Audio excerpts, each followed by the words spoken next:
Good evening. Good evening. My name is Roger Dowdy. I'm the president of Horizons Foundation, and it's my great pleasure to welcome you to tonight's Mayoral Forum. Many of you here are already friends of Horizons, and it's great to see many of you. At least it was earlier. I can't see a thing now. But also for those of you who may not know Horizons as well, Horizons is the world's first LGBT community foundation. And when Horizons was founded 38 years ago, we were of, by, and for this community, and that is what we have been since 1980.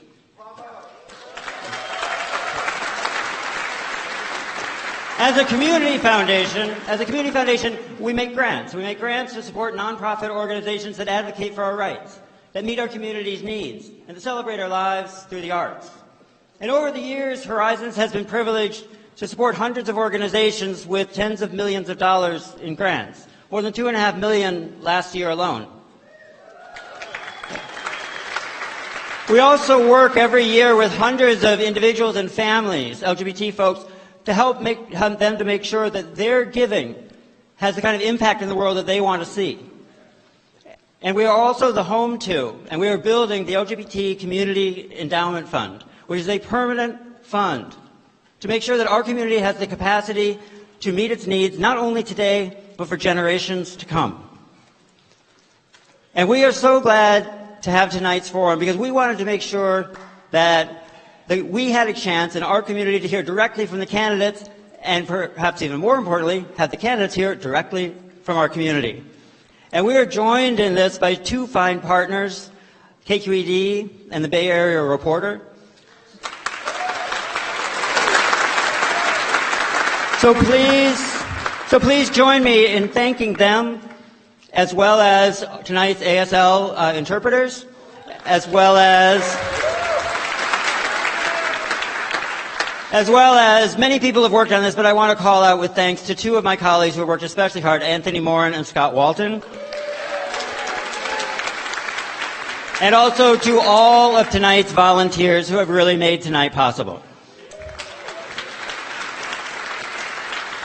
And now it is my distinct pleasure to bring to the stage tonight's remarkable moderator, Scott Schaefer.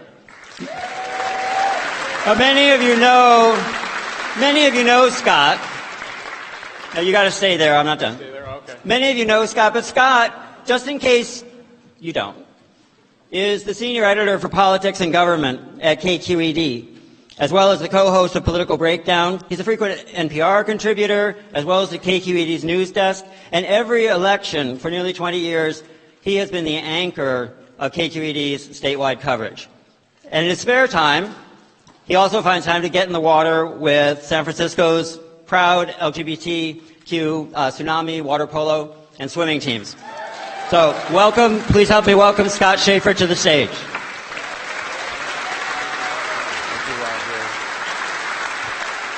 Thank you very much. Thank you. Thank you so much for coming out tonight on a Monday night, 2.5 months before the election. It shows how much interest there is both in the election and how much involvement there is in this community in politics, which you can't say about every city in America. Before I bring the candidates up, I just want to tell you a few things. First of all, there's some cameras over there that are going to be streaming tonight's event live on KQED News' Facebook page. In addition, we're recording this live, and we'll play it in an edited fashion on Wednesday night on KQED at 8 o'clock. So if you missed it, or if you want somebody else to hear it, or you want to listen to it again, you can tune in at 8 o'clock. I wanted to say a few words before we get started about how we came to this evening. When Horizons came to us and said they wanted to do an event with the BAR and with us, we knew we had about 90 minutes, and we wanted to really have a forum that would go beyond the standard sort of, question, minute and a half answer, and on to the next question. We wanted to have something a little more substantive. And so we came up with a format, and we knew that we had only 90 minutes tonight and then 60 minutes on the radio. And so we wanted to make sure that the candidates who were here had enough time to talk and to explain what their positions were. And so we came up with a criteria for who would be here, who would be invited tonight. And it's the same criteria that Forum, our call-in show, has used for decades for city council races and assembly races and senate races. And we said that any candidate who reached a 5% threshold in an independent poll would be invited. And that is who was invited and who made, 5 candidates made that. And I'm sorry to say that one of those candidates is not here tonight. Mark Leno, unfortunately, has a health problem. And his campaign let us know at about 6 o'clock that he wasn't going to be here. But we have 4 other terrific candidates, and let me bring them up here now. Angela Eliotto, London Breed, Richie Greenberg, and Jane Kim.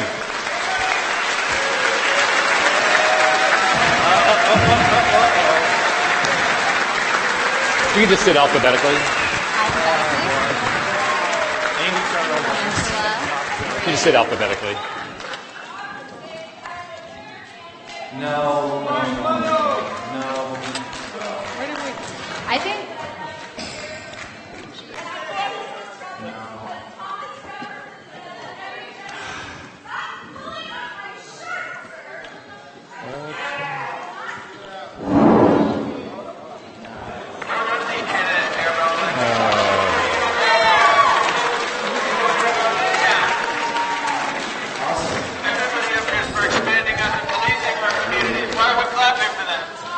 So as I said at the beginning, we had a transparent process.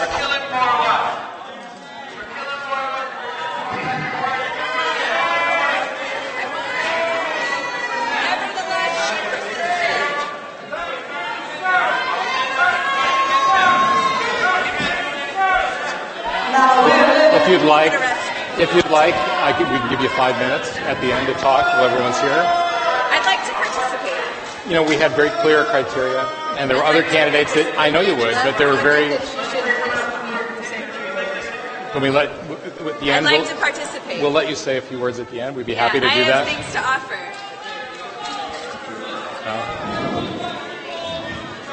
So we had clear criteria, and we made it clear to all the candidates. And unfortunately, there are some candidates who don't want to accept that.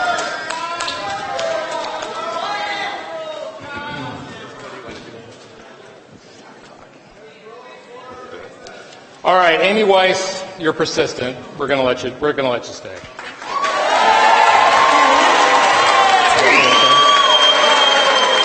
I'm not.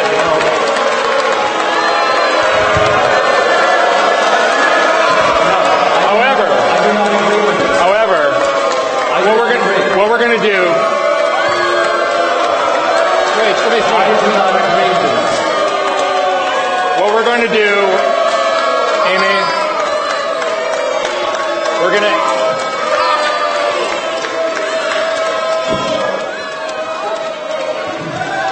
So we're going to give Amy 5 minutes to talk and give her.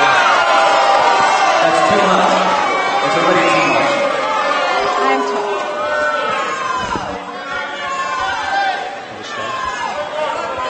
All right. We have a We're going to let her stay. call. Give him, let her stay. You have a chair? Give something else. We're going to give you a chair. We're going to give you a chair. Thank you. All right. Now, people are here to listen to the candidates, so why don't we give the candidates a chance?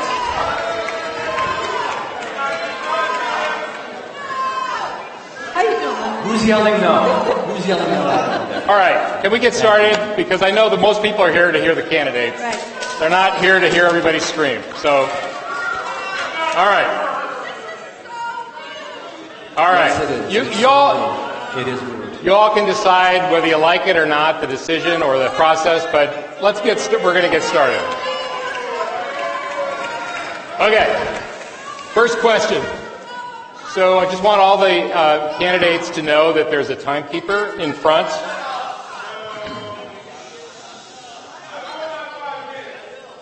I know you're better than this. Come on. Most people are here to listen, and it'd be great if you could give them a chance to hear. Okay. So we're going to have 5 different rounds, and I will explain before each round what the process is going to be. There's a timekeeper in front, Peter, who hopefully you can all see. He also has a bell. Each time we'll have a slightly different time. I'll let you know before each round. And I've let you all know what the order of answering is. I've let your campaigns know, so hopefully you know, but I will repeat that. And I would ask, please, I know that a lot of you are undecided, I would think. A lot of candidates are undecided. And if you are, this is a chance for you to hear the candidates. If you're not, then I would ask that you be respectful of those who are trying to listen. Okay, let's get started.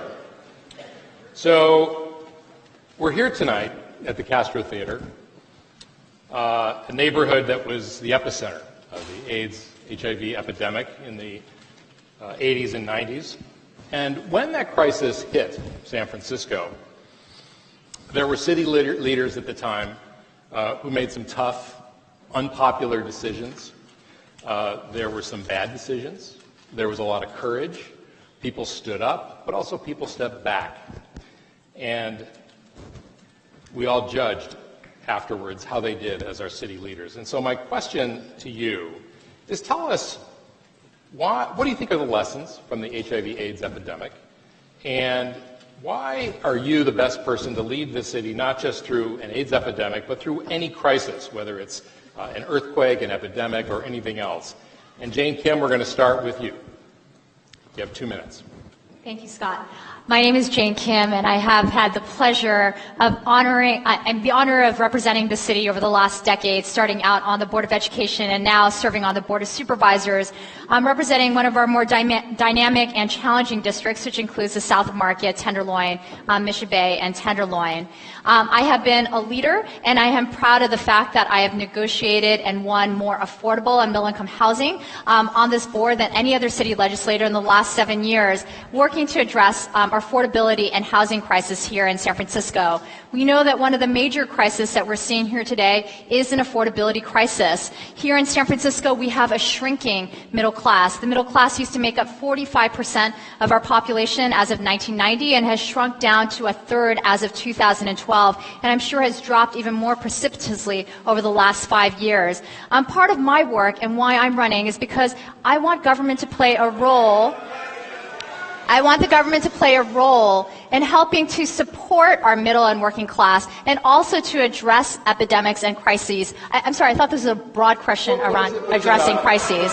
Folks, come on. Let's be respectful. Everyone, let's give her a moment here. What is it about you as a leader, your experience, your personality, your temperament that makes you the best person up here to take the city through a major crisis like an AIDS epidemic? Great, thank you. So, in addressing that question, I have shown leadership in addressing crises that are impacting our city, whether it is our affordability crisis and others. And I think that government can continue to play a big role in investing in the very social infrastructures, whether it's housing, healthcare, education, that has helped that at one point helped to grow our working and middle class and support all of our communities. Over the last 40 years, we have seen an immense divestment from the very institutions that support working people, whether that is, again, housing, education, and healthcare. Part of my work is reinvesting in that, and that's why I'm proud to have led the fight to make San Francisco the only city in the nation to make community college free again, a very important institution in our city. And I've been able to demonstrate a track record, in fact, being one of the more prolific legislators on the board to address issues that face our city. Thank you, Supervisor. Richie Greenberg, you're next. 2 minutes. Thank you. It's a pleasure to be here. My name is Richie Greenberg. I live in the Richmond District, and I have been a resident of San Francisco for 17 years. I'm a startup consultant and business advisor. And I'm going to answer your question from a very literal focus here. Besides the fact that I would fight every way to ensure that we have proper funding for research, for medicine, to ensure that the gay LGBT community is properly taken care of in terms of like PrEP or any other scientific advancements to ensure that you thrive and continue. And it's kind of a shame.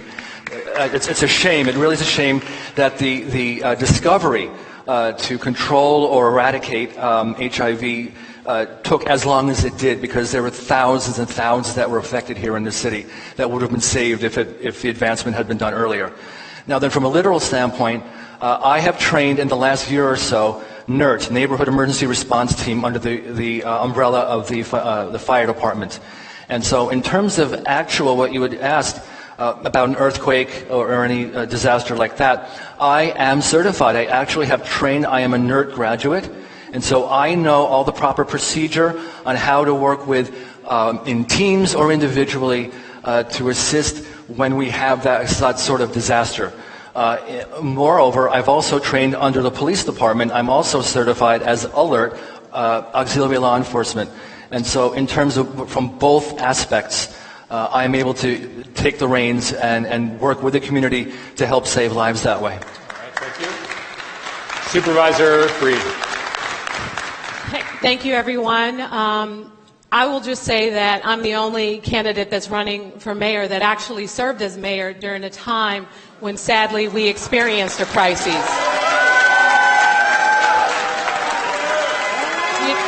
And so during the sad tragedy of losing our mayor, there were decisions that had to be made that were uncomfortable decisions. We needed to make sure that we had strong leadership, and many of the folks who are a part of the city helped to move this city in the right direction during a very, very difficult time. I'm proud to have led the city. I'm proud of the work that I did. It's not just about the policies that the policy decisions we have to make. As someone who grew up in poverty and who knows what that feels like, I know the impacts of bad decisions and decisions that don't necessarily work directly for people's lives. I've taken risks, like the decision to put forth safe injection sites. No one wanted to touch moving forward with safe injection sites because it was so controversial. We have too many folks, because of this opioid crisis, dying on our streets, and we have to do something different. We have to be brave. We have to be bold. We have to be fearless in providing the kind of solutions that we need to address those particular issues, and that's what differentiates me between the other candidates. I've done it, I have a proven track record, and I want to do it again for each and every one of you. Thank you. Angela Alioto. You know, I was president of the Board of Supervisors and initially a supervisor when the epidemic didn't even have a name. In 1985, I did a film on HIV of the young kids at San Mateo High that went throughout the school district. The AIDS epidemic, the HIV epidemic, was absolutely something my office at City Hall did on a daily basis. We were the office that got all of the drugs allowed on the ADAP list for federal funding that resulted in the cocktail. And Supervisor Breed, you are not the only one that has been through a crisis. That crisis was unbelievable. 1,000 young men a week. Just about every friend I had passed away during that time, including more recently, 6 years ago, my incredible legislative aide, Jerry Winley, working with Jeff Sheehy, who wrote some of the most incredible HIV legislation in this nation that went nationwide. We were the ones that went to Washington, D.C. and fought for the Ryan White AIDS money. We were the one that went to Washington, D.C. and laid out Cleve Jones' incredible quilt, who had the name of all of our friends on that quilt. We were the ones that fought for the federal funding and the recognition that someone who is HIV is not someone who is dangerous to be around, but indeed is someone you need to hug.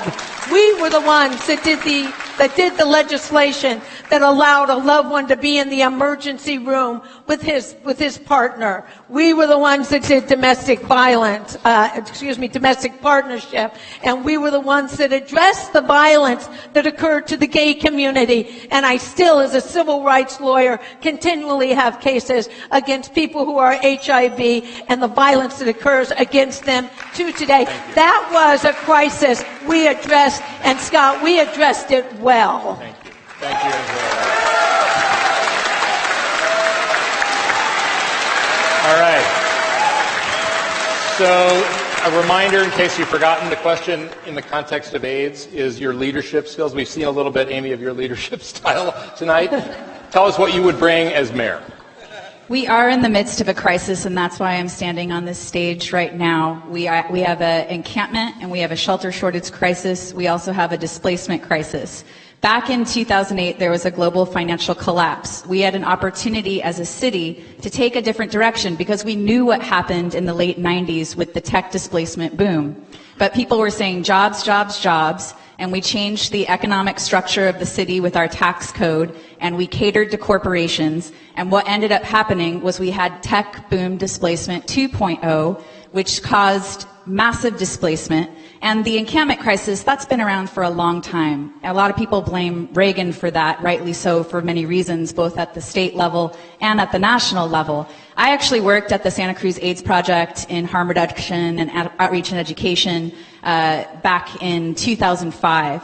And I started working with the encampment crisis 2.5 years ago after I ran against Ed Lee because I didn't like the direction that the city was going, and I wanted to challenge with actionable solutions that I put forward. But after the election, I went to work with Ed Lee, and I kept working to create policies that were actionable, working with encampment residents. And that's what's missing. So back in the AIDS crisis and the HIV crisis of the 80s and the 90s, you need to work with the people who are experiencing the crisis in order to heal it, don't you? And that's what we need to do in San Francisco today. We need a revolution of love and logic in San Francisco, which means we work with our encampment residents and impacted neighbors, and we actually work with DPW and SFPD, so we're not putting $30 million into those programs. Do you know that we spend $30 million just for encampments for DPW and SFPD? For $30 million, we could work with encampment residents and impacted neighborhoods to stabilize this crisis. I have the plan to do it, no matter who becomes mayor. I've been asking almost every single person on this stage to work with me for 2.5 years. I wouldn't be here tonight if they did. Thank you very much.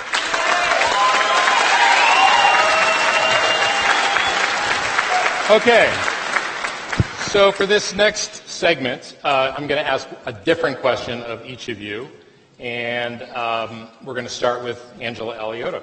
And by the way, the order throughout the evening has been dictated by random.org. If you don't know about random.org, check it out. Okay, Angela Alioto, you're known as somebody who's passionate and has a big heart. Thank God. And has a big heart. And one example of that, recently, for 15 years, you fought to close off a block of Vallejo and North Beach to create a Piazza St. Francis with open space. The Poets Plaza. The Poets Plaza. Ultimately, the idea died, but not before there was a lot of fierce debate, controversy, some hard feelings. Someone described it as Angela Alioto's Rolodex versus the neighborhood. Ultimately, though, the Piazza was rejected. And so my question is, what does that episode, it went on for a long time. Yep. What does it say about you and your leadership style? Well, one thing it says about me, Scott, is I do not quit. I don't quit. I have a lot of failures in my life, and I have a lot of successes in my life, and I don't stop until I win. The Piazza is not dead. You're misinformed. The Piazza is... No, I'm going to talk. I'm going to talk because you're totally misinformed. The Piazza is at the MTA level. It hasn't passed MTA. It's already gotten 3 permits. We've been 10 years. I think there needs to be a new director of MTA. I think there needs to be a new director of DPW. I think people that don't know how to do their job and do it right for the citizens of this city should not be in that job because we have a lot of San Franciscans that are qualified to do it. Piazza St. Francis, the Poets Plaza, working with my partner Lawrence Ferlinghetti, will be a reality. It will be a beautiful piazza for the city of St. Francis, and then we're going to go around town and create piazzas all over San Francisco, because I know you guys love it, right? You sit and have your breakfast, you have your cappuccino, and you enjoy our beautiful city instead of the misery and crisis of homelessness and the misery and crisis of needles on the street and the dirty streets that we have right now. I'm going to have a renaissance in San Francisco. All right. Thank you, former Supervisor Alioto. London Breed. On the day the Board of Supervisors chose Mark Farrell over you to be interim mayor, some of the public and Some of your board colleagues talked about the undue influence in the city of tech billionaires and a former mayor, Willie Brown, over city policies. My question is, do you think they have too much power in the city? And if not, who does have too much influence? And how would you change that as mayor? You know, every time I get this kind of question, I just think about everything that I've experienced in my life. You know, I grew up in some of the most challenging conditions. I've had a support system from my church, my community members, and others. I worked my butt off in the community for many, many years before anyone even knew who I was, changing and saving lives. So I find it really offensive when every single time someone like me ends up succeeding in a position of this nature, it's attributed to someone else. And it's offensive. And let me say this. For some, they do have a lot of influence. But I have demonstrated time and time again, when I ran in 2012, none of the hardly elected officials, progressive, moderate, or anyone else supported my candidacy. I ran against the person the mayor appointed, and I won. And the point that I'm making, I work hard for the residents of my district. I work hard for the citizens of San Franciscans, and I do everything I can for many, many years to make sure that these policies impact our communities in a positive way. And as far as I'm concerned, my plan is to be a mayor for all San Franciscans, to work with everyone to bring people together, not continue to divide the city as some have continuously done. And yes, I will be a mayor for all San Franciscans, as I said. So just a follow-up, just a quick follow-up. Are you saying that tech has too much influence, or not enough, or just about the right amount? What? I think that just to be clear, it's in the city. It's about the city. It's not about Supervisor Bree. And I think that there are things that we need to change in San Francisco to make sure that there is a better relationship between this particular industry and the citizens of this city. You know, for every 8 jobs we created in San Francisco, we created 1 unit of housing. We didn't do what we should have in providing housing opportunities with all of this growth and all of this job. Are we going to be able to have a conversation? Yeah, come on, folks. Just give them the respect you'd like to get and that you insist on for yourselves. That's all I would ask. If we are going to be able to change the way things are done in San Francisco, we have to have the hard conversations. We shouldn't criticize an individual just because they are part of an industry. How do we bring people together and work together in this city so that the undue influence that have sadly created a lot of the challenges that exist don't continue? And I plan to do that as mayor. All right, thank you. Supervisor Kim. Almost everyone agrees that the city needs more housing. You've supported a lot of it in your district, south of Market especially. But now you're opposing legislation by the former supervisor of this district, Senator Scott Wiener, that would push for more construction of housing up to 8 stories around transit hubs, BART and Muni stops. You're opposing that. And last week you held a rally at the West Portal Muni station with some West Side NIMBY forces that have stopped a lot of housing. And so the question is, when it comes to housing construction, which side are you on? Are you on the neighborhood activist side, who often kill new housing, or are you one of those who thinks the city needs to build more, even on the west side of town where density is pretty low? So I have been very consistent on my housing record. I'm 100% against developer giveaways, and I've always been 100% supportive of a community process to build our neighborhood and our city. I represent a district that is absorbing close to 80% of all of San Francisco's residential and commercial growth. And in fact, I've not only built the most affordable middle-income housing, our district is building 54% of all of San Francisco's affordable housing. I've also built the most market-rate housing as well. Now, some people will say that it's not a fair comparison because of the district I represent, but I have supported and shepherded every single project through my district, and I work early on with developers and community members, and I bring them to the negotiating table together so that we can get to a project that we can all support. I've always, and that is what I don't support about SB 827. SB 827 is a statewide bill that proposes or supposedly will encourage the building of more housing throughout the state of California, but it doesn't. It targets cities that actually invested in public transit. SB 827 will upzone 92% of parcels in San Francisco and give away height and density developers without asking for any more affordable housing, any increased investment to transit and parks and services that we need as a city to grow.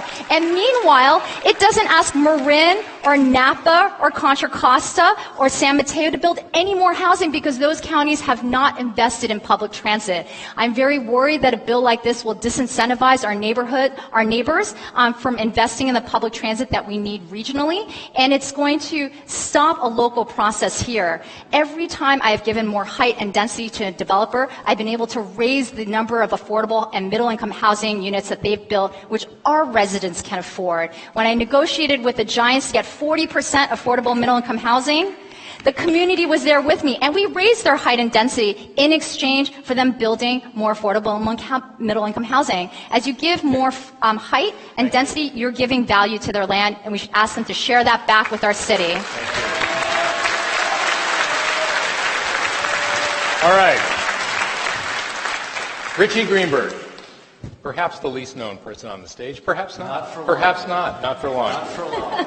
You, sir, have been endorsed by the Log Cabin Club and the San Francisco Republican Party. Yes, I have. If you won, Republicans would claim a huge victory in the bluest of blue cities, I'm sure, right?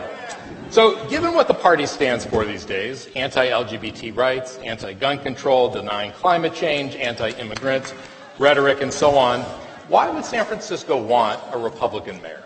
I am so I would like to remind everybody that Harvey Milk was a Republican at one time. Yeah. So just I am FYI. so glad you asked this question. I am so glad. And the reason is because clearly you don't know the San Francisco GOP.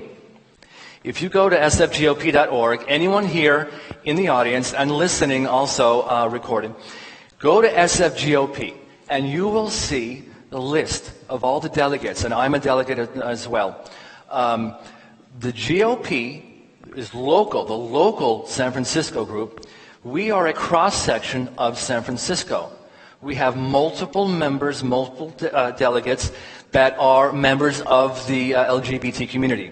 We have several Jews. We have African American. We have Asian.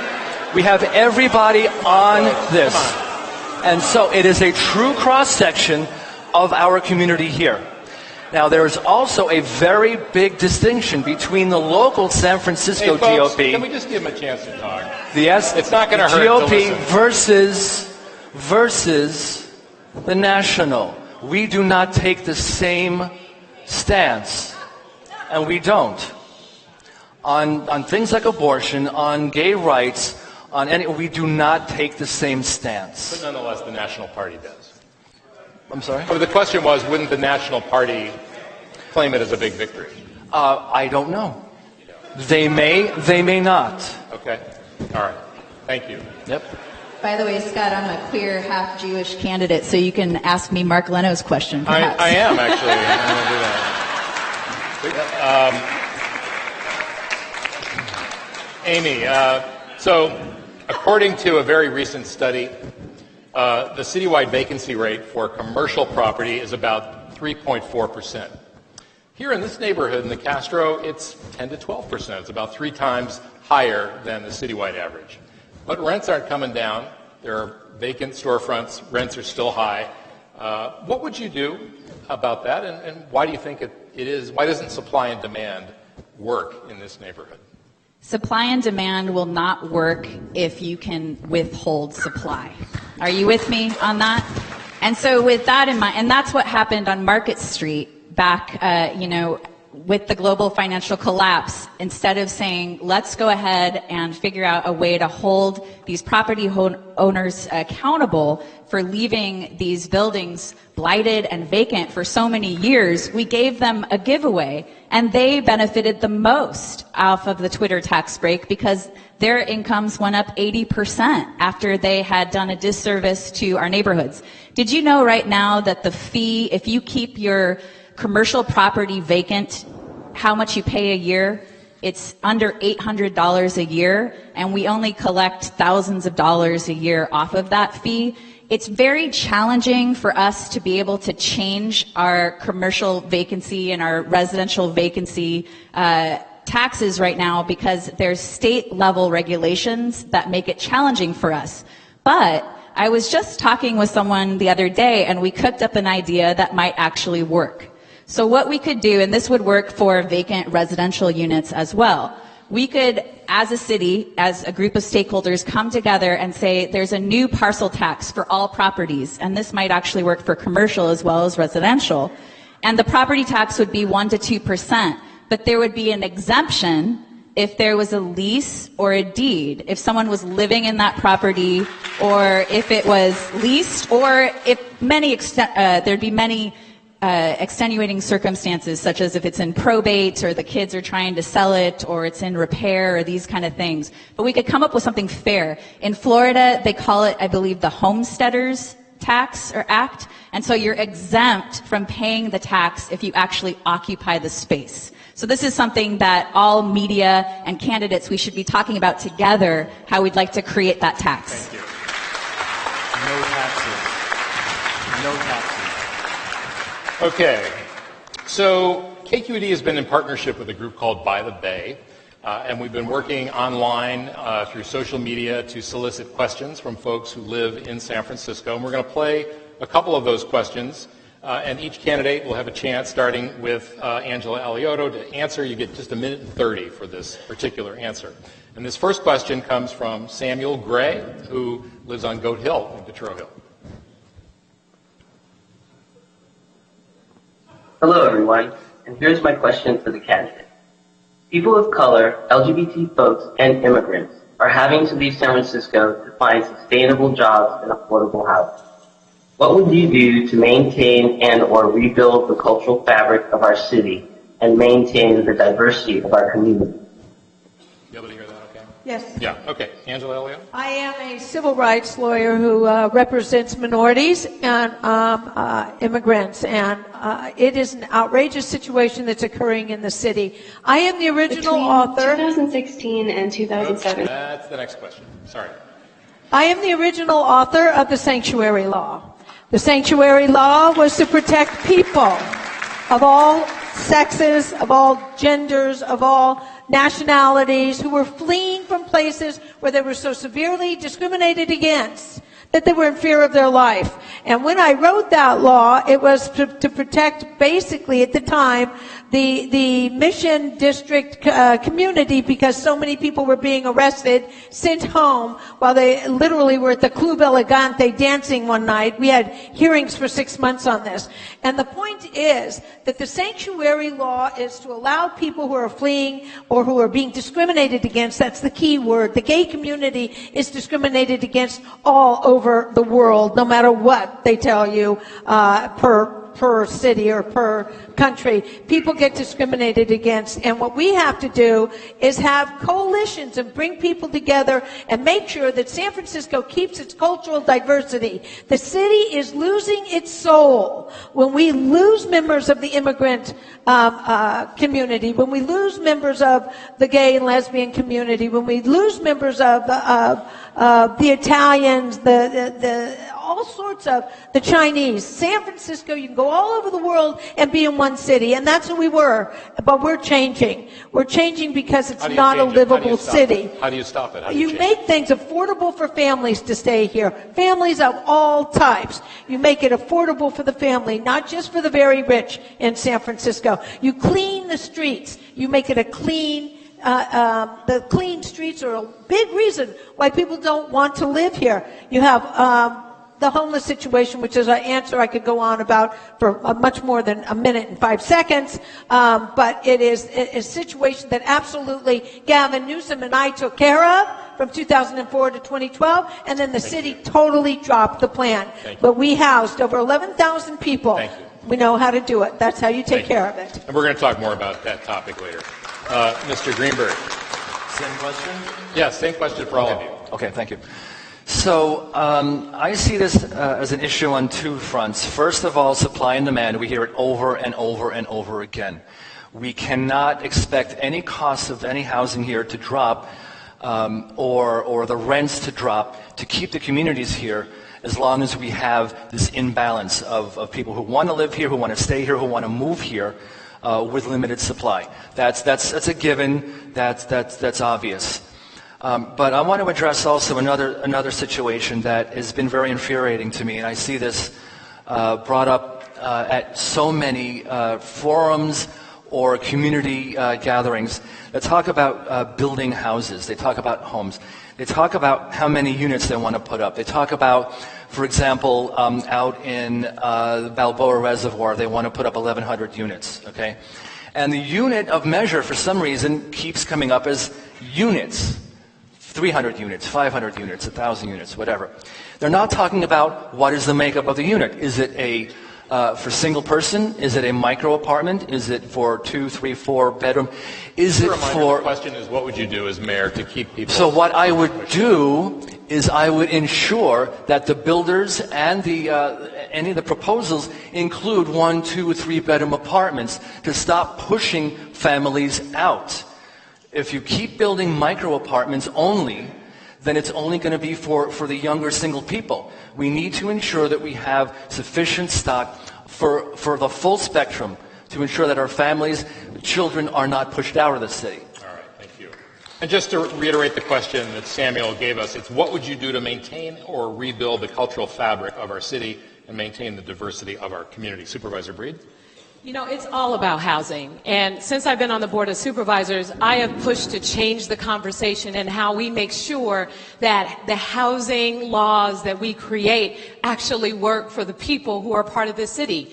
Neighborhood preference legislation, I led the effort to get that legislation passed. 40% of new units built in someone's specific community, they have the right of first refusal to access those units. So making sure that people like my friends who grew up here, what happened when we became adults? Many of them have had to leave the city because even back then it wasn't affordable. We need to build more housing, and we need to build a housing ladder, more housing for all income levels. When I fought to change the inclusionary housing laws to include a family of 4, say making $135,000, $45,000, $55,000 a year, I was criticized. But the problem is they make too much to qualify for affordable housing and not enough to afford market rate. The city is expensive. We haven't built enough housing. And so we have to do more to provide the opportunity. And as mayor of San Francisco, part of it would be to push forward housing. And I have a detailed housing plan on my website, londonformayor.com. But the other side, for example, you mentioned the tech industry earlier. We have to do more to make sure they are held accountable to provide diversity within their industry so that folks from all communities can be a part of this industry. And I'm going to work to make sure that they're working with our public schools, that they're providing paid internships for our young people to get them prepared for the next generation of job opportunities that exist in this city. There are so many different things that we can do, and I plan to do. Those are just a few as mayor. Thank you. Supervisor Kim? You're next. Yep. We have been losing so many of the communities that make San Francisco the city that it is. In my opening comments, I talked about how over the last 40 years, we have been seeing government divest from the very institutions that once allowed us to support a middle class and grow a middle class. Federal government used to be in the business of building housing. Between 1940 and 1980, they built up to 6,000 units of subsidized low-income and middle-class housing that used to house our African-American community, house our Latino community, house our white working and middle-class communities and our Asian-American communities here in San Francisco. And then the federal government decided to start cutting funding to HUD by 50%, and since then they've only produced 1,000 units of housing. So we must build more affordable middle-income housing. Here in the state of California, we also divested from public education. We used to be in the top 5 in the country in per capita spending. We're now at the bottom 5.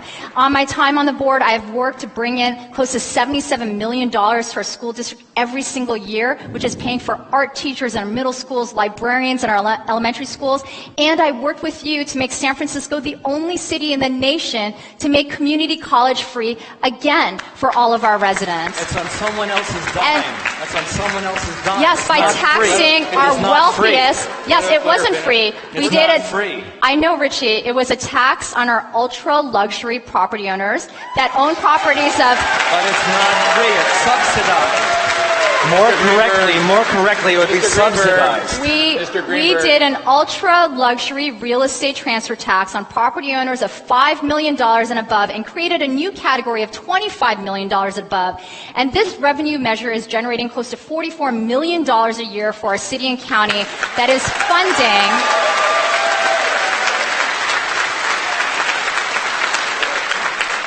funding community college for our residents. And we know the average job available for a city college graduate is $11,000 more than for the same person with a high school diploma. So we are putting more money into the pockets of everyday San Franciscans. Our real estate market is out of control, and they should contribute back to make this a great city for all of us, because we have made this a great city. That is why their property is so valuable. So it is appropriate for us to ask those that have done well off of our work to give back to the very institutions that will help us regrow our middle class and support our working class again. I've also been a strong proponent for tenant protections to keep households in place in their homes. Thank you.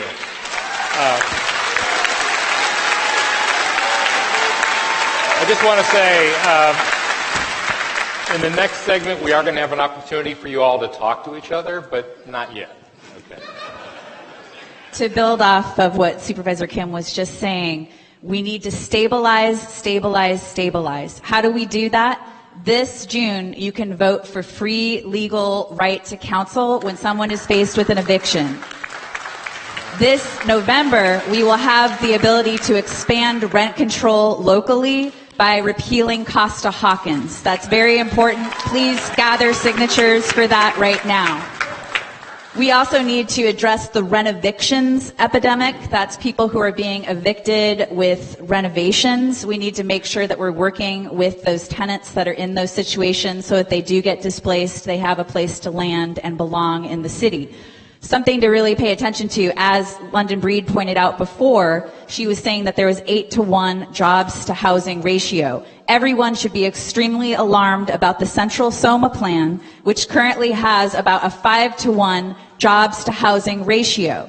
What does that mean for us? We have about 10 years really before those buildings, those office spaces, those 45,000 office spaces would be built. But currently we're only saying there's going to be 7,500 housing units. We need to have greater parity and equity between the jobs to housing balance.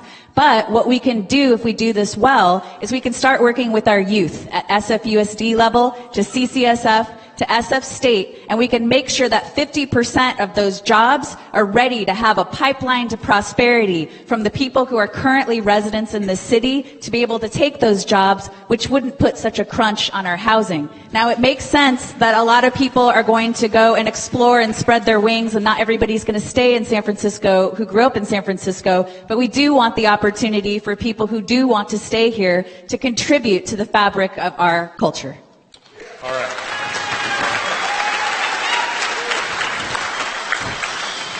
We have one more social media sourced question, and this one comes from Jennifer Wallachow, who lives in the Mission.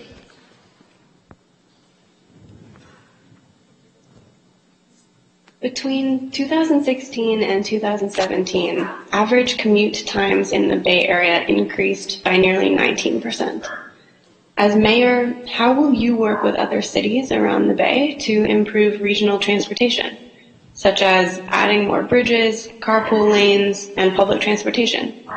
And what makes you qualified to tackle this complex issue? All right, there's a few questions in that one, but let's start with London Breed this time.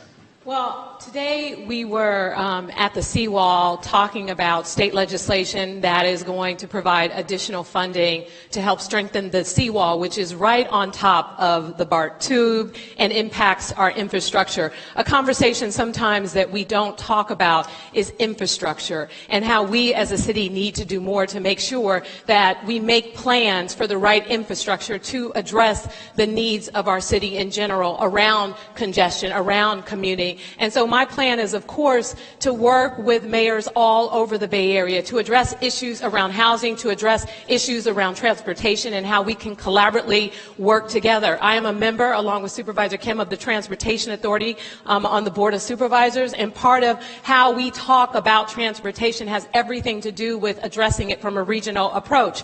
But we also need to deal with issues around congestion here in the city. The technology is changing so fast, and our laws and what we we do in San Francisco are not keeping pace.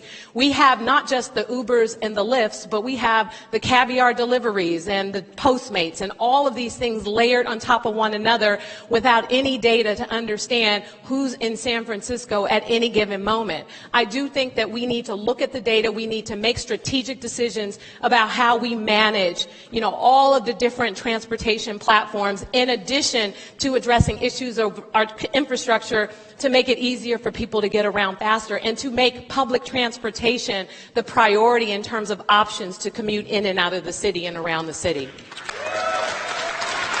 Angela Alioto. It's a huge problem when you allow a large corporation to come to town that has 3,000 people that work that work for them, and when there's been no infrastructure study at all. There's no transportation study, there's no street study, there was no planning. It was just, it's okay, Twitter, come to town, we'll give you a tax incentive, mind-blowing. Come to town, bring all your employees, we'll give you a tax incentive, but we're not going to make you pay for the infrastructure of the streets, for the transportation, for people coming and going. And when it comes to Uber, Lyft, and Chariot, they are a business doing business in the city and county of San Francisco, and they need to be taxed.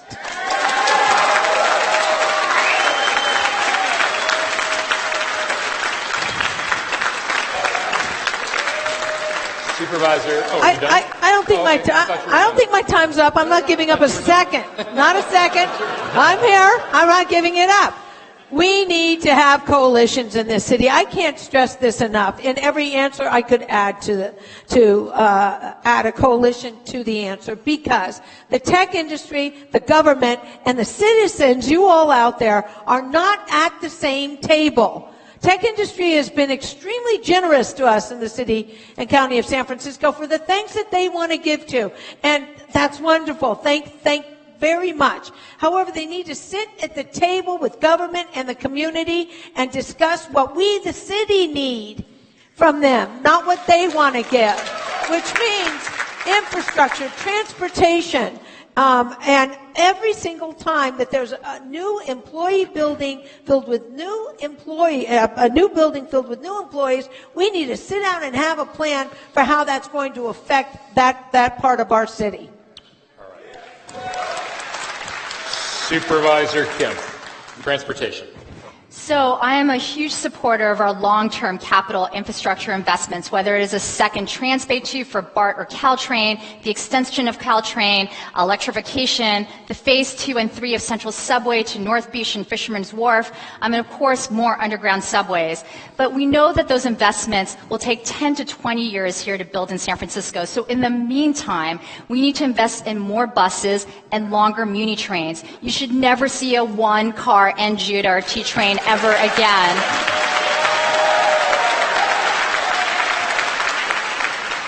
We also, talking about the region, need to invest in a regional ferry system. We can use our water to get people out of their cars and onto ferries.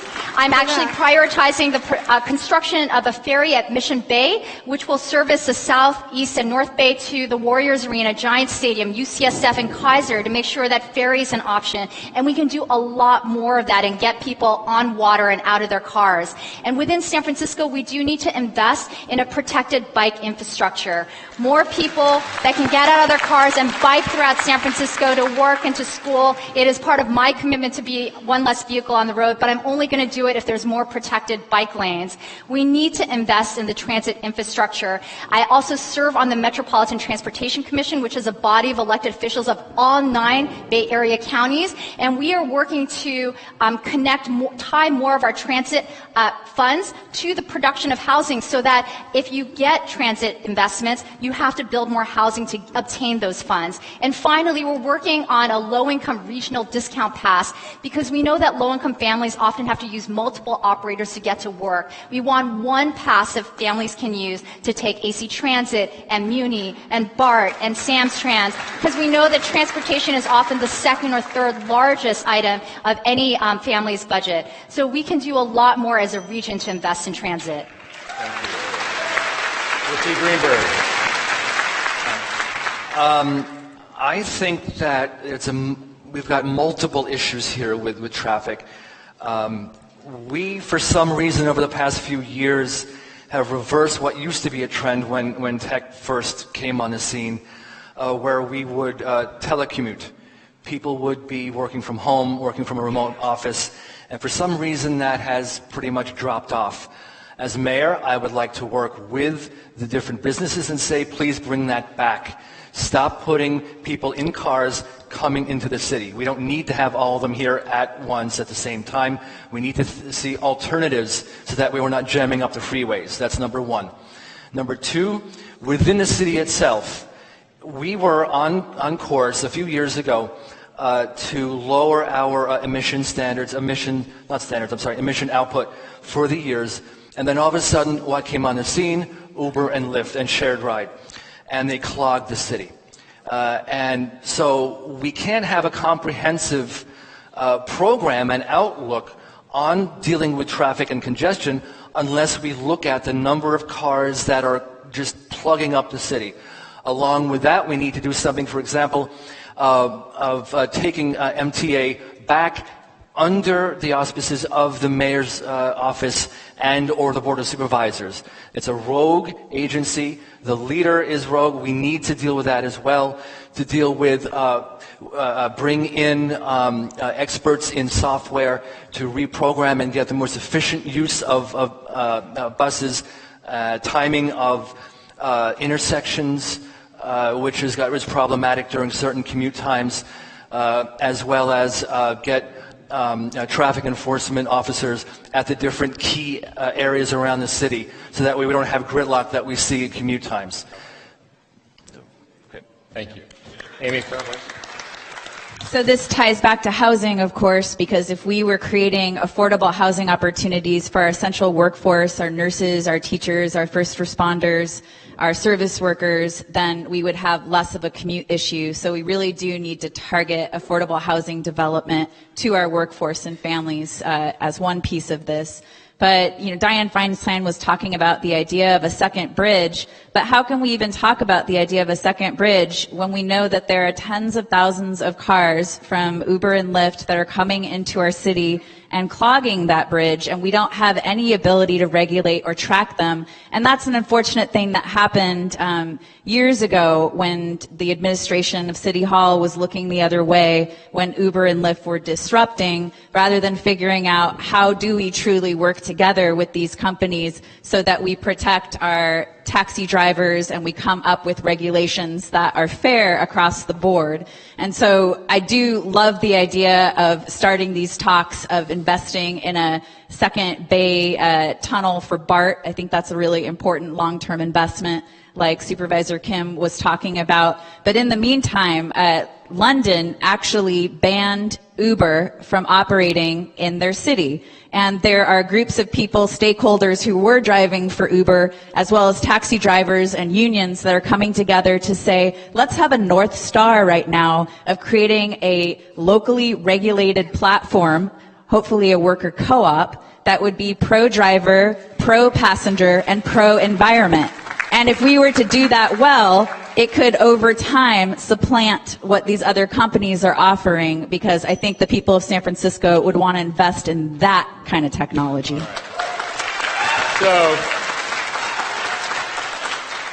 for this round, this is the third round, I want to do something a little different. And you got to work with me. And we're going to have a block of time that's a little less structured. We're going to give 7 minutes for a big topic. And you can all jump in. Please be respectful of each other. You'll all have time to talk. But think of it as a, interesting dinner party without the wine, okay? London Breed, you look a little nervous. Like, look at it. Okay. So, first topic is a familiar one. San Francisco voters say that homelessness is the top concern. Tent encampments, syringes on the streets. About a third of the homeless youth are LGBT. Now, the city spends about $250 million a year. That's about $700,000 a day. And so my question is, and I don't know who's talking, but it's really rude. Thank you. So the question is, what are your thoughts about this whole situation, the job the city is doing with homelessness, what they're doing right, what they're doing wrong, and what should we do differently? And Richard Greenberg, you just started off, and then folks jump in. Okay, thank you. So it's very clear that throwing money at this issue is not helping. And if we put more money, it still is not going to help. So I look at it as being at least two issues, two problems here, and a two-prong approach. The first is that we have what seems to be open doors for anyone from anywhere in the country, anywhere in the world, that wants to move here, to get here however they will, and take advantage of the city's generosity, and we will gladly give them whatever. Yeah, you can jump in. Yeah, you can jump in. Politely. And so, Politely. yeah. The gloves come off. Hold the phone. Okay. United States of America, City of San Francisco, open arms for those who need us. Okay? Not open necessarily. Arms for those It who does. need us. We can't afford it. We do Angela, not we have. cannot we afford can this. Please, just one at a time. We can afford it because we're not spending the money properly. But we're not about to not take people into our city when we are in a free nation. Okay? And the idea that San Francisco has more things, everybody's running to San Francisco because of the benefits, is not true. San Diego, Los Angeles, every other major town in this state has the same benefits as San Francisco has. But so that to doesn't say that, matter. To That say doesn't mean that we have to continue to the say same that thing poor as the other sick cities. poor sick people come to San Francisco to get benefits is disgraceful. And the way they're treated once they're here is disgraceful. We have a plan that works. We don't have the That resources. there are 70% of the people that are currently on our streets became homeless in San Francisco, and 30% did not. And it's fair, Richie, to have a discussion about, okay, if we are to stabilize what the point in time count says currently, is there about 7,500 people that are homeless in San Francisco, and we have about 3,100 to 3,500 that are on our streets or in sleeping bags or in RVs. This is a manageable crisis. I want everybody in this room to believe that it is a manageable crisis to stabilize the 3,100 to 3,500 people. This isn't LA where they have tens and tens of thousands of people. Okay, This is I just wanna bring 31 to another- 3,500. I'd like to bring in another point, and I want to make sure that Supervisors Breed and Kim get a chance too. About a third of the people who are on our streets, homeless, come from somewhere else, and of those, 80% come from other Bay Area counties. So I'm just wondering, what do you make of that? Is that a problem? Are other counties not doing enough? Well, Supervisor first Kim? of all, I should say homelessness is a statewide crisis. About 20% of the nation's homeless count is in the state of California. We have to address this as a state, and Sacramento has to declare a state of emergency on the homelessness crisis that we're seeing here in the state of California. LA has had close to a 60% increase in its homeless count just in the last couple of years. So we're not the only county that's experiencing it. But when counties like Marin refuse to have a 365-day shelter system, that's a problem. Right? So everyone needs to be mandated to provide similar levels of services. But here in San Francisco, we have a lot of work to do. We are starting to address the sickest people on our streets. It's why I fought for full-time nurses as all of our shelters. After I actually decided to, as an elected official, spend a night and sleep in one of our shelters, I saw that our shelters weren't actually treating the people that were coming into our shelters. They are far older and far sicker than I had actually realized. So I fought for full-time nurses in all of our shelter, and we opened a 24-hour medical respite shelter that's staffed by nurses, clinicians, and psychologists. We opened this in December, and we need more of that. But actually, the invisible part of homelessness, the fastest growing demographic in our homeless count in San Francisco, New York, and LA are working families with children, single mothers with jobs and children. That is a huge crisis. We have an affordability crisis where working families can't afford to live here and are living in their cars, they're couch surfing, they're sleeping in our churches, and we have to expand our rent subsidy program so we can keep families in place in their units so they're not on our streets. So how much more money should the city spend? So the $250 million budget, right? 60% of that is housing people that are no longer on our streets. So that leaves about $100 million, and people talk about the 7,000 people on our homeless count, but it's actually far larger than that. On any given night, there's 7,000 people in our shelters or on our streets. There's actually 17,000 different individuals that contact our homeless homeless service systems every day. So it's not the number that people always say. It's really only about 4,000 to 7,000 that we spend per homeless person in San Francisco. So we have to invest greatly in supportive housing, more shelters, if we're going to really address this crisis. Supervisor Breed, I just wonder, do you feel like the city is going in the right direction now, or do you want it, if you were elected mayor, would you start all over, or what would you do? I don't think the city is clearly going in the right direction because we see the results of what's happening on our streets every single day. A big part of what we've been talking about specifically is that many of the folks who are out there on our streets homeless had a house here in San Francisco before they became homeless. So we have to do three things. Number one, we have to make sure that we do everything we can to keep people housed. So I have the right to civil council legislation that we are doing at the Board of Supervisors level, which we can. And as mayor, I will make sure that it's funded so people who face eviction don't face it alone. The other thing that we have to do is make sure that we provide support services, subsidies. We have a program in this city that provides people with, assistance for their rent, assistance for down payment. When people are in trouble or face losing their housing, we have to do a better job at making sure we do everything we can to keep people housed. The other thing that we have to do is what we see on our streets every day, people who are struggling with mental illness and substance abuse addictions. And we have to treat it like the mental health crises, the public health crises that it is. And that's why I'm proposing legislation to make the kinds of changes that are controversial. People don't want us to take away individual rights, and I get that. But if that were you, if that were me, I would want somebody to make sure that they help me to get the kind of services and support I need so that I can get housed and hold on to my housing. Yeah. We have to change the way we address this particular issue. But conservatorship is not necessarily the way to go. Conservatorship is something that takes away. I said it was one of the things, in addition to a number of things that can be done to help address this particular issue. Because what we're doing right now is not working. Conservatorship pushing is for these cases through the district attorney's office rather than the city attorney's office, and treating them like public health issues rather than a harm to themselves or other. It's just not the way to go. And I'm changing the conversation about how to deal with that. Confining someone and taking away all of their rights 24 hours a day, 7 days a week is not necessarily the answer for our homeless people who only need a little mental health. The plan that Gavin Newsom and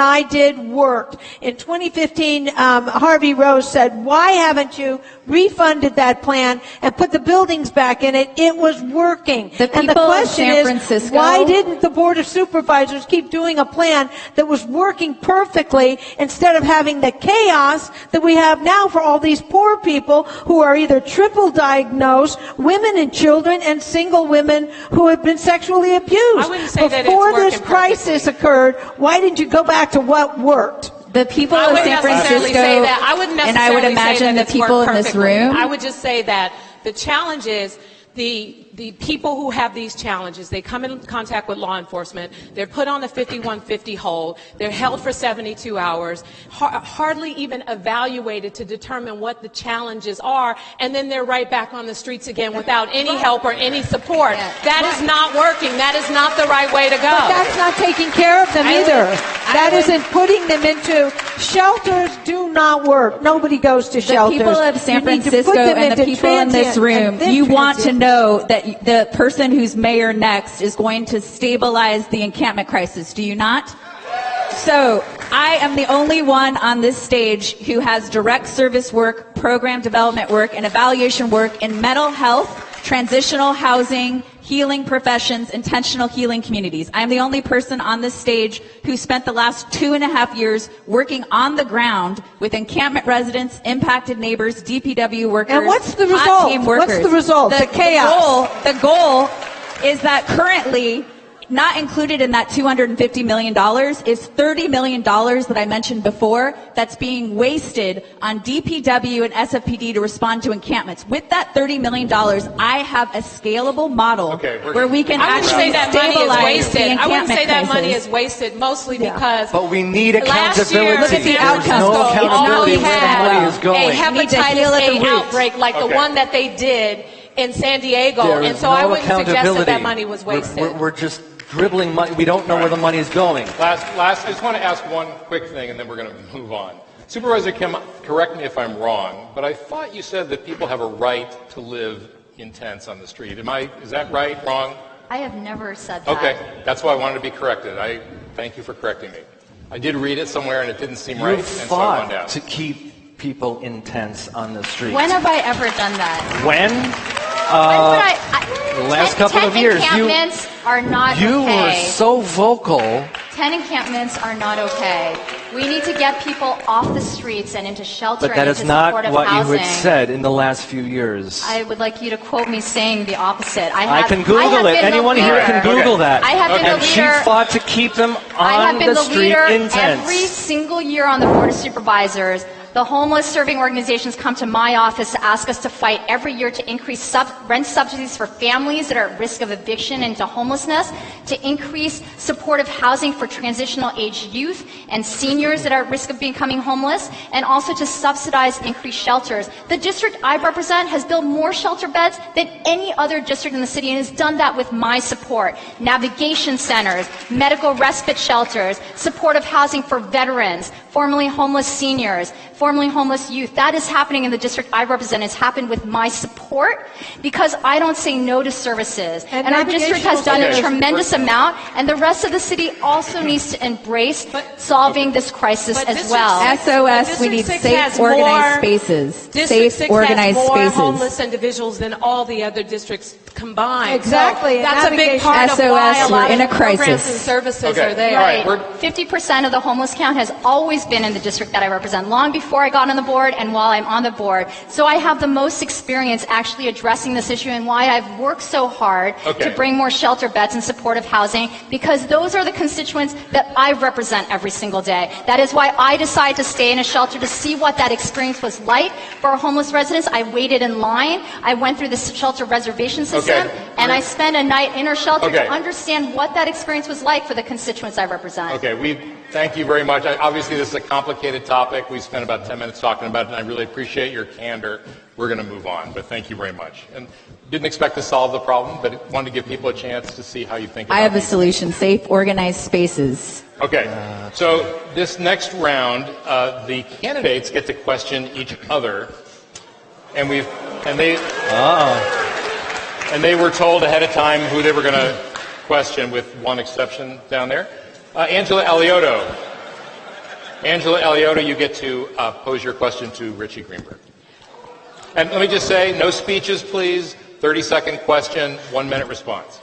Richie, Minute and a half response. Sorry. we have one of the most discriminatory presidents and vice presidents of the United States in this world. In this world. The mayor of San Francisco is going to have to stand up to Pence and Trump and stand up and advocate for almost every single community of our city and shut them down. How do you prepare to do that? So,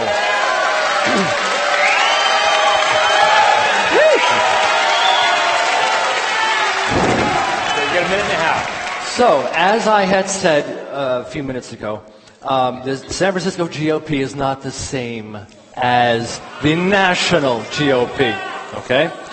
And so you wouldn't. My job for the last 25 years has been building coalitions in my private practice, where I've worked around the globe with people of all color and race and religion. But what are you going to do about Pence? Would you welcome President Trump to San Francisco? Would I welcome him? Would you greet him at the airport? I would. As I would any... Hold on. All right. Hold on. As the ambassador of San Francisco, a global city, I will meet with any visiting dignitary from any country or business leaders, because that is the job, among other things, that is the job of the mayor of this city, is to be the ambassador to the world. To be the ambassador. Okay. All right. Next question, London Breed. You have a question for Jane Kim? Thank you. Supervisor Kim, I know that you talked about a $1 billion housing bond, and I wanted to know in proposing this housing bond, can you do it without raising taxes, and can you do it without pushing back some of our projects that you know we need to do, including the seawall and many of the infrastructure projects that are already in the pipeline in order to address some of those needs which actually support, the infrastructure to actually have housing in San Francisco? So when I was a community organizer at Chinatown Community Development Center, one of our affordable housing providers here in the city, I campaigned in 2002 and 2006 for an affordable housing bond for much needed revenue that the city needed to produce to build and preserve affordable housing. We lost both times, which meant the last affordable housing bond we had passed was in 1996 for $100 million. All of those funds have been spent within years. We did not pass another affordable housing bond until a few years ago, which was a $310 million affordable housing bond. Thank you, voters, for voting for that. We are now putting that into place and able to build back housing and also preserve and acquire rent-controlled buildings and keep them permanently affordable for seniors and families that live in them. We need to make sure that we have a general obligation bond dedicated to affordable housing. It is the number one issue facing our city, and our residents tell us every day we must prioritize it in our capital plan and GO bond schedule. And we need to figure out how to incorporate it within our seawall lot resiliency bond, which will be upcoming this November, and our public health bond and our other ones. But we can do that through a community process. But I do think we need a big bond. Santa Clara passed a $1 billion GO bond. We need to figure out a way that we can do it with the voter support and also make sure that we're keeping in the cycle of other capital bonds every other year. Will we do it without raising taxes? Can we do it without raising taxes? So a $1 billion GO bond, we would have to study. It might be a slight increase to property tax, but we would have to go to our voters and ask them if that is something that they would support. If not, we would have to reduce the dollar amount to an amount that voters can support. But I do believe we need to do something significant if we're going to make a big dent in our affordability crisis here in San Francisco. All right. Next question, Mr. Greenberg, you get to return the favor to Angela Eliota. Hi, Angela. So don't ask me about Italy, Richard. I actually was going to ask about what favorite city is, but anyway, Angela, you have been out of the spotlight, out of politics for I'm never quite a few out years. of the spotlight. And so, what has made you run now? What makes you think that you can get back into the city when so many people are not familiar with you or your name, other than the billboards that we see around town now, especially in front of Trader Joe's? Okay, well, first of all, I appreciate that question, because I'll tell you, I am a civil rights lawyer, mother of 4, grandmother of 5. I have an incredible life, and I thank God every day.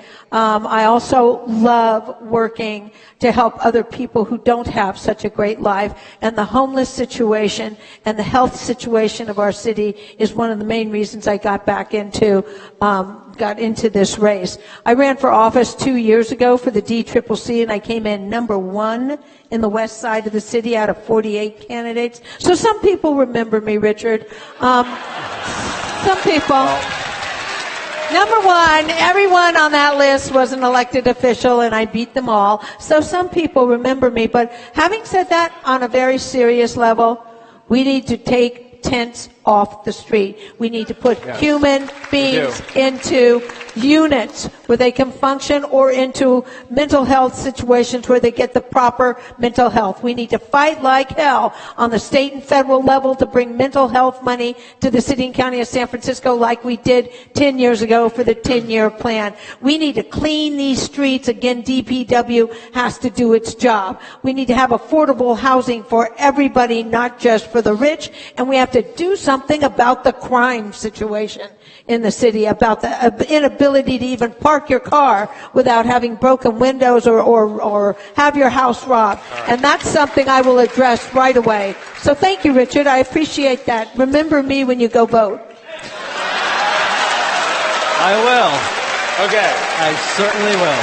Supervisor Kim, you have a question for your colleague? To President Breed. Last fall, a hepatitis A outbreak killed nearly 20 people in San Diego and sickened hundreds more. There were cases as far north as Santa Cruz. A major cause was dirty streets, which is why 2 months ago I requested a budget supplemental of unspent general fund dollars in the fiscal year 2017-2018 budget of $2.8 million to increase funding so we can bring more street cleaners on board in San Francisco. Unfortunately, it's currently blocked in Budget Committee, and I will be bringing it to the full board. Of course, we do need to address the root causes for our health, but we do need clean streets now. Every year, you have co-authored or supported a supplemental spending bill. What's the question? Would you commit to supporting my supplemental appropriation to clean our streets? Go back to every year I have co-authored what? You have co-authored or voted for a supplemental appropriation, whether it has been for actually a pit stop program, expanding our publicly monitored bathrooms, or to increase our homeless outreach team. So will you support one this year as well? So the question is, if I have in the past, why wouldn't I this time? Let me just say this. You know, one of the things that we haven't talked about is how we began working with our social service agencies that provide services to the folks who sadly are living on our streets and how they help to be a part of the solution. Specifically, a program that I helped to fund considerable amounts of money, which is actually housing over 63 people who were formerly homeless in the Haight-Ashbury community, is called Taking It to the Streets. And part of working with this program, they are the ones who are helping to keep the community clean. They are the ones that are ambassadors at the pit stops and the toilets and the places that, you know, basically provide services to the community. Part of it is not just supporting and providing funding to city services. We have nonprofit agencies and groups that we work with every single day who can help us in our desires to help keep our streets clean and beautiful.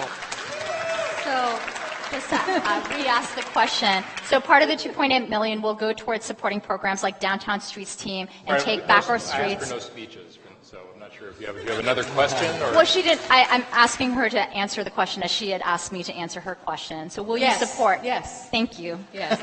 And what's so great about that money is it's going to go to your district, District 6. It's going to go to District 10. I would prefer that we did it during the budget process and not because we're all running for mayor. But, you know, here we are, and, you know, it's fine. The fact is that we need to address those particular issues, and we would either do it now or do it during the budget process. So I just wanted to respond to that. But I started working on this in November before the mayor passed away. I have emails showing me asking the controller's office to start working on a supplemental appropriation for street cleaning. Thank you, Supervisor Kim, for that clarity. So, all right. Amy Weiss, because there was not a chance to let them know who you were going to ask a question of, it's not fair to them to have you ask a question, so I hope you'll respect that. Can I just follow up on what's been discussed so far? No, you really, no. Okay, we have just a few more minutes left. I was asking London about beforehand about affordable housing. Okay. All right. We have just about 5 minutes left, and so I think what I'm going to do is give each of you a minute and a half to make your case one more time. Why you? Why are you the best person up here? But before we do that, we have ranked choice voting in June, which means everybody gets to pick 3 people. And so I'd like to just ask each of you, if not you, who? Angela? She's giving me the evil eye. You don't know the evil eye. Well, you know, y'all, here's the story. Mark Leno and I go way back. Mark Leno and I lived through the HIV epidemic together. Mark Leno and I have been friends for many, many years. Mark Leno is somebody who has the experience that is needed to be the mayor of San Francisco. I have the experience needed to be the mayor of San Francisco. So I think that my second vote probably would be, though I have to tell you I have not decided on this yet at all, would be Mark Leno, and I'm very sorry that he isn't here tonight.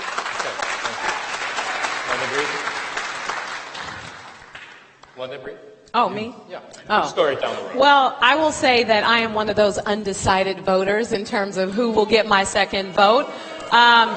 You can boo all you want. I'm undecided. I know some of you in the audience are as well. I am. If you had to vote today. Let me just say this. I am excited that there are a lot of women that are running for mayor, and I want a woman mayor. So it will likely be some of the women candidates who I might vote my number 2 and number 3. Thank you, London. Thank you. Thank you. Thank you. Richie, I think all these candidates are hoping you don't pick them, but go ahead. Yes, thank you. Just a guess. I agree. I actually agree. They're going to hope I don't prick them. So, from my standpoint, since we didn't really talk about it tonight, about SFPD and tasers and law enforcement and car break-ins and all of this, which I find kind of disappointing because that is one of the huge hot topics here in the city. And I'm going to answer the question, sir.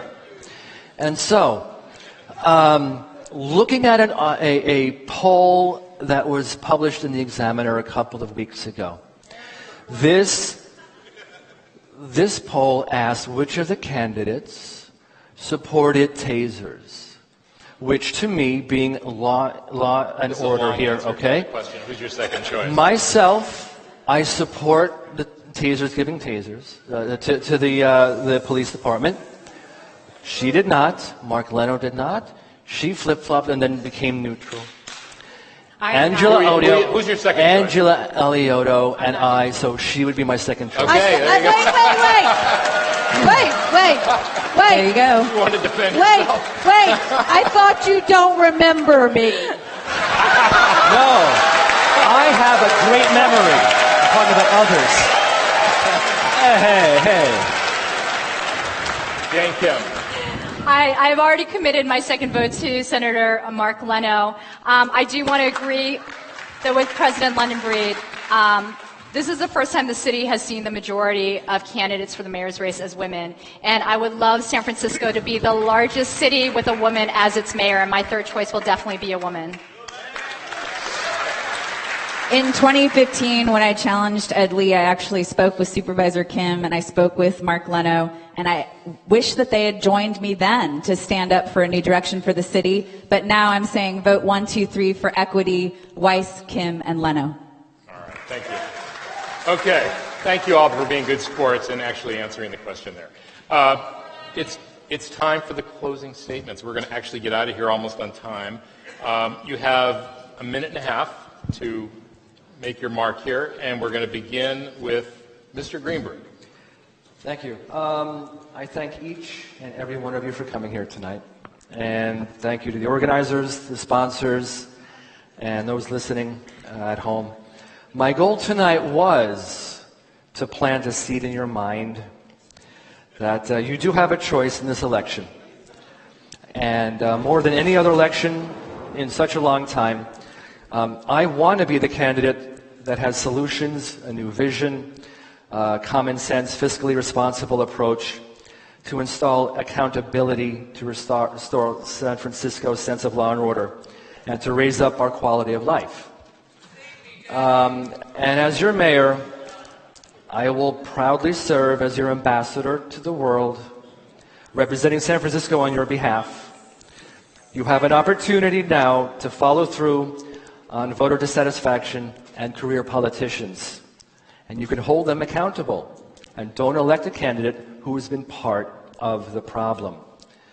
So my campaign website is richiegreenberg.org. You can learn more about my background. You can make a donation, request a campaign sign. San Francisco uses ranked choice voting, as we know. I'd be honored with your first choice. Vote June 5th. Thank you. Let's make history. Jane Kim. I've truly enjoyed serving the city over the last 10 years, and I hope I've been able to demonstrate to the voters that I have a track record of being bold and big and also winning on the issues that San Franciscans care about. My parents and I, when they immigrated to this country, we started out in a below-market rate, one-bedroom apartment with 3 generations of families. But I'm not the strongest candidate for affordable housing because I grew up in it. I'm the strongest candidate because I've negotiated and won more affordable and middle-income housing in San Francisco, in the city. city.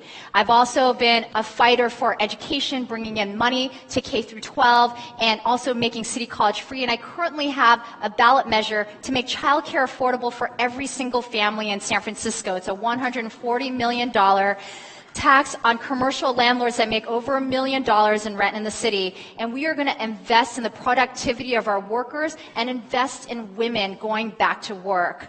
I also want to make sure that we here in San Francisco are continuing this work. I want to continue our work of investing in our social and public infrastructure that will support our working class and regrow our middle class again. I've done that work with my tenant protection ordinances, raising the wages of minimum wage workers to $15 an hour here in San Francisco. And by the way, that is a women's issue. 2/3 of minimum wage workers are women. And by demonstrating that I am willing to lead on issues and win on them for all San Franciscans. I've spent the last 2 decades of my life working in service to individual and collective and organizational well-being and advocating for others. So you can better believe it that I'm going to fight for my voice to be heard as I stand up for the people of San Francisco as a grassroots candidate with actionable solutions. And I wouldn't be on this stage, like I said, if any of the people on this stage had worked with me over the last 2.5 years to stabilize this crisis. And yes, $30 million is being misdirected to SFPD and DPW just to shuffle people 2 blocks away, and they're not healing at the root. I have a program in place that is ready to be scaled up to heal at the root our encampment crisis, to stabilize, and that's what the next mayor needs to be doing over the next year, is healing and stabilizing our crises, and then we work together to plan for sustainable growth for generations to come.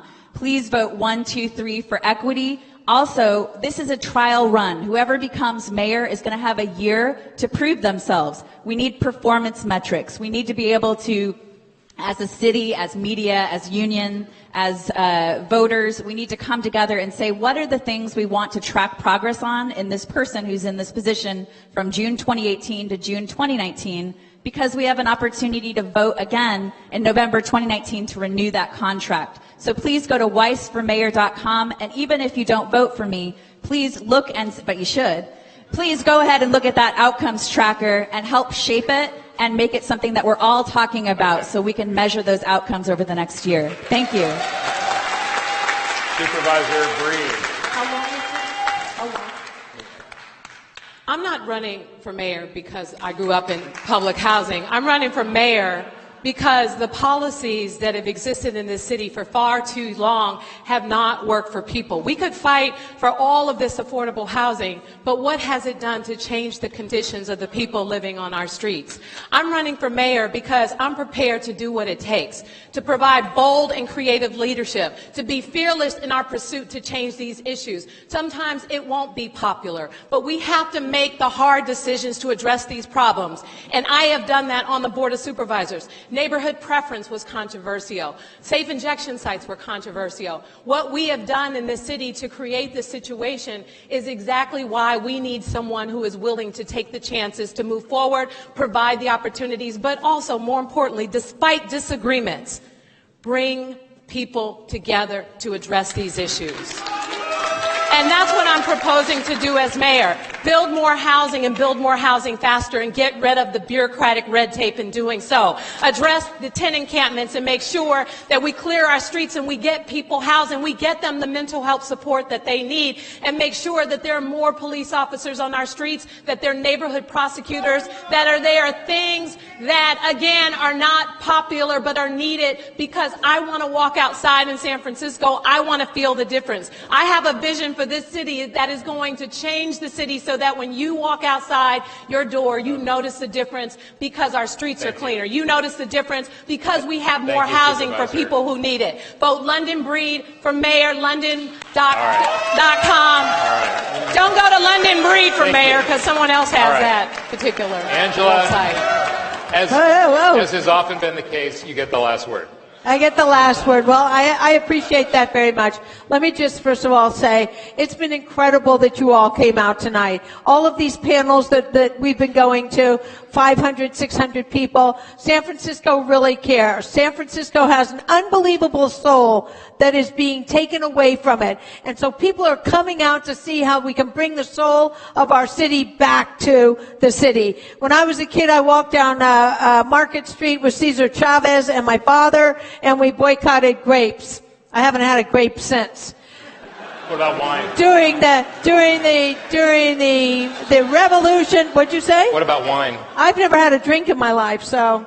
Really? Yeah, no, Wow. I took some kind of oath when I was a kid, who knows. At any rate, the bottom line is, San Francisco is such a great city. In the early 80s, we were fighting against discrimination against this particular community, the gay community. Bob Ross and I used to go to dinner all the time and discuss the discrimination. That was before HIV was even known. And then HIV became known. And then we fought that fight. And then I joined ACT UP. And then I went to Mexico to get alternative drugs. I did everything I could to show the soul of this city fights for the citizens of this city. We now have a president and a vice president where this city is going to have to stand up.